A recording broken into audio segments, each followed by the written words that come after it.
नगरमध्ये पालिकेच्या वतीनं कारवाई करण्यात आली। 600 ते 700 घरांवर महापालिकेच्या वतीनं कारवाई करण्यात आली। हवेतील अनधिकृत बांधकाम जमीनदोस्त करण्यात आलेला याचा आढावा घेतलाय आमचे प्रतिनिधी शुभम कोळी यांनी। पाहूया।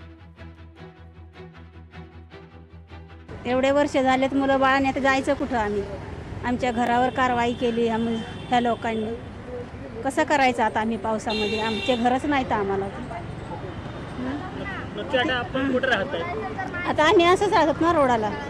कधीपर्यंत असंच परिस्थितीमध्ये राहणार आपण? आता कधी आता आम्हाला न्याय पाहिजेत ना, घरं पाहिजेत। हे गरीब लोक आता किती दिवस बाहेर करणार आहे?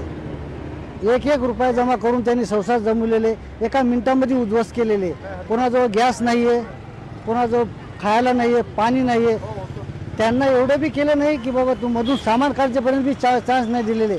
हे गरीब मुलं आहे, एकाला बिमारी होती, हार्ट अटॅक आला होता लहान मुलाला, त्याचे गोळ्या होते, त्याला काढून म्हणजे फिट येत होते, त्याच्या गोळ्या काढण्यापर्यंत बी त्याला चान्स नाही दिले।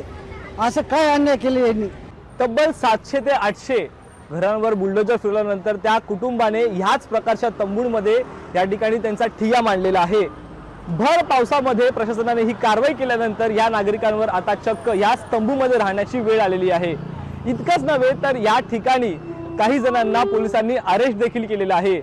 पिण्याच्या पाण्यापासून जेवणाच्या अन्नापर्यंत येथील नागरिकांना मोठ्या प्रमाणात संघर्ष करावा लागतोय।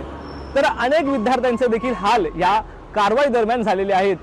अनेक विद्यार्थी आता शिक्षणापासून वंचित राहतील असा एकंदरीत त्यांच्या शिक्षणावर देखील टांगती तलवार उभारल्याचे दिसून येत आहे। निश्चित आता या सरकारकडून या नागरिकांनी घराची अपेक्षा केलेली आहे। हे सरकार सर्वसामान्यांचं सरकार आहे असं सरकार वारंवार म्हणते, परंतु आता या सर्वसामान्य नागरिकांवरती याच ठिकाणी तंबूमध्ये राहण्याची वेळ आलेली आहे।